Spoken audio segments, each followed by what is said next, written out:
बिस्मिल्लाहिर्रहमानिर्रहीम। अस्सलामुअलैकुम। मुझे कहते हैं वकार खानज़ादा और आप देख रहे हैं वकार खानज़ादा ऑफिशियल यूट्यूब चैनल। आज हम डिस्कस करेंगे स्पेसिफिक रिलीफ एक्ट का एक और अहम टॉपिक जो कि रेमेडीज़ के हवाले से है कि कौन कौन सी रेमेडीज़ आप अवेल कर सकते हैं स्पेसिफिक रिलीफ के अंडर। और स्पेसिफिक रिलीफ एक्ट में जितनी भी रेमेडीज़ हैं वो तमाम की तमाम सिविल लॉ से रिलेटेड हैं और वो तमाम की तमाम रेमेडी सिविल केसेस में ही आपको मिल सकती हैं, एक एग्रीव्ड पार्टी को मिल सकती हैं। इस टॉपिक में हम ये भी डिस्कस करेंगे कि ये जितनी भी रेमेडीज हैं ये कब दी जा सकती हैं एग्रीव्ड पार्टी को और कौन कौन सी रेमेडीज होती हैं जो कि सेक्शन 5 से लेकर section 35 of specific of relief act में मौजूद हैं। स्पेसिफिक रिलीफ एक्ट में इन तमाम रेमेडीज को काफ़ी डिटेल के साथ लिखा हुआ है, लेकिन आज हम जस्ट इनको इन शॉर्ट बताएंगे कि इस रेमेडी में क्या होता है और ये रेमेडी कब अवेल की जा सकती है। स्पेसिफिक रिलीफ की डेफिनेशन अगर देखी जाए तो specific relief is a remedy by which each party of the contract is compelled to do or not to do the act as defined under the contract। Contract में जो भी act लिखा हुआ है, जो भी टर्म्स एंड कंडीशन लिखी हुई हैं, दोनों पार्टीज की ये जिम्मेदारी है, दोनों पार्टीज की ऑब्लिगेशन है कि वो दोनों पार्टीज इन तमाम एक्ट को करेंगी और अगर नहीं करेंगी तो कोर्ट फिर कंटेम्प्ट ऑफ कोर्ट लगा के इम्प्रिजन भी कर सकती है और इसके साथ साथ फाइन भी कर सकती है। When these remedies can be availed by the person who is aggrieved, सबसे पहले possession must be lawful as who comes for justice must comes with clean hand। possession कहते हैं किसी भी एग्रीकल्चरल लैंड पे या किसी भी प्रॉपर्टी पे कब्जे को। अब यहाँ पे जितनी भी रेमेडीज हैं वो तभी अवेल की जा सकती हैं कि अगर जमीन का कब्जा या प्रॉपर्टी का कब्जा लॉफुल तरीके से लिया गया है। इलीगल का अगर एलिमेंट आ गया तो फिर ये रेमेडीज अवेल नहीं की जा सकती। Second one is no unlawful means to be used for ejectment of possessor. मिसाल के तौर पर अगर आपकी लैंड पे प्रॉपर्टी पे किसी नाजायज माफिया ने नाजायज कब्जा माफिया ने कब्जा कर लिया है, अब आपने कोई अनलॉफुल मीन यूज करके उस पोजेसर को नहीं हटाना बल्कि आपने कोर्ट के थ्रू उस पोजेसर को उस लैंड पे से हटाना है। Then person who comes for specific relief must do equity and cease from the use of unlawful force। unlawful force आपने बिल्कुल भी यूज नहीं करनी। and last one is specific relief aims that law should not be taken into hand of an individual।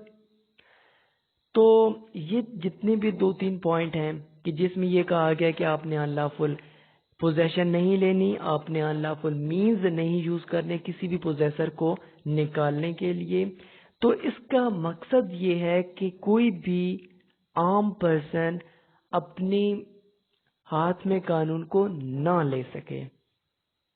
सबसे पहले specific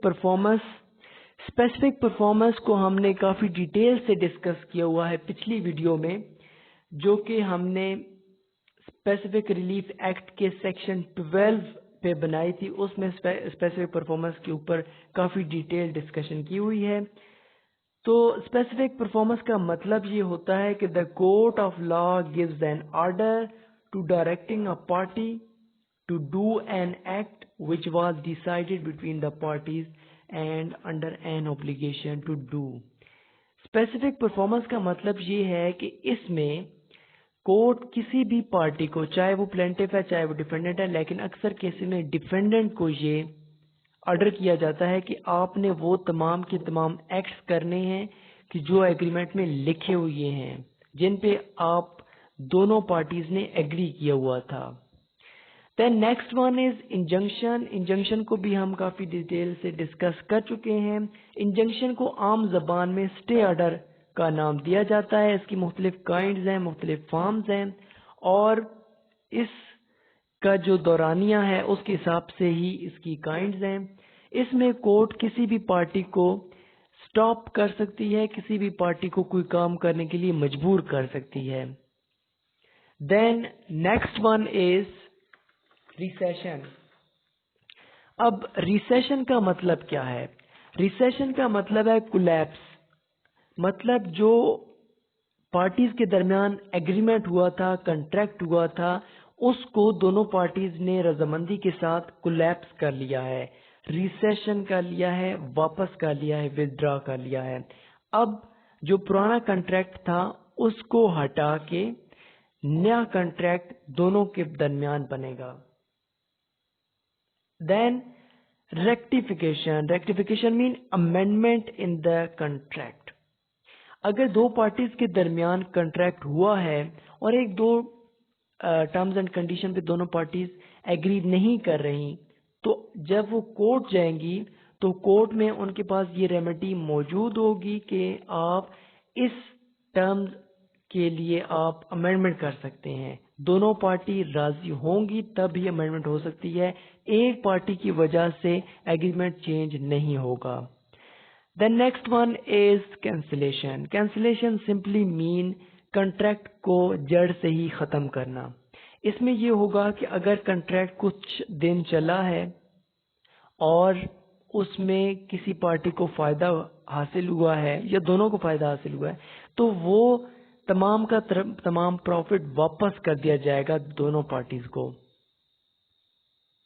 then delivery of possession.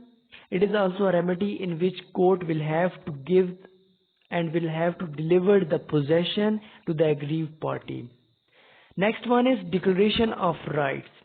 Possession के साथ साथ एक और सूट भी फाइल किया जाता है जो कि डिक्लेरेशन ऑफ राइट्स के हवाले से है। अगर डिक्लेरेशन ऑफ राइट और पोजेशन के हवाले से केस का फैसला हो जाए और डिक्री हो जाए तो उसके बाद रेस्टोरेशन ऑफ पोजेशन के लिए कोई सूट फाइल नहीं किया जा सकता। Then last one is appointment of receiver. Appointment of receiver से मुराद क्या है? अपॉइंटमेंट ऑफ रिसीवर से मुराद एक ऐसा पर्सन जो कि कोर्ट की तरफ से मुकर्रर किया जाता है। अब कोर्ट मुकर्रर करेगी टू रिसीव द ईयरली और monthly income from the property के जहां पे जिसके ऊपर केस चल रहा है। मिसाल के तौर पर मिस्टर ए और मिस्टर बी के दरमियान एक केस चल रहा है एक एग्रीकल्चरल लैंड पे। उस एग्रीकल्चरल लैंड से ईयरली इनकम आती है इन फॉर्म ऑफ मनी और इन फॉर्म ऑफ यील्ड। तो वो तमाम की तमाम यील्ड या वो तमाम की तमाम मनी दी जाएगी उस रिसीवर को। अगर अब रिसीवर का काम ये है जो कि कोर्ट की तरफ से अपॉइंट किया गया है, वो कोई आम पर्सन भी हो सकता है, कोई लायर भी हो सकता है। सो कोर्ट क्या करेगी? कोर्ट अपॉइंटमेंट करेगी किसी भी रिसीवर की, और उस रिसीवर की ये ड्यूटी है कि उसने तमाम की तमाम इनकम जो कि मंथली है या ईयरली है उसको डिस्ट्रीब्यूट नहीं करना, बल्कि उसको कोर्ट में जमा करवाना है। जब केस खत्म हो जाएगा उस प्रॉपर्टी के ऊपर तो फिर वो अमाउंट दे दी जाएगी रियल ऑनर को, रियल पोजेसर को। डिक्लेरेशन ऑफ राइट की बात अगर की जाए तो डिक्लेरेशन ऑफ राइट नाम से जाहिर है कि इसमें राइट्स को डिक्लेयर किया जाता है कि ये पर्सन रियल ऑनर है, ये पर्सन रियल पोजेसर है। राइट्स को जब एक बार डिक्लेयर कर दिया गया तो उसके बाद उसके ऊपर कोई केस फाइल नहीं हो सकता।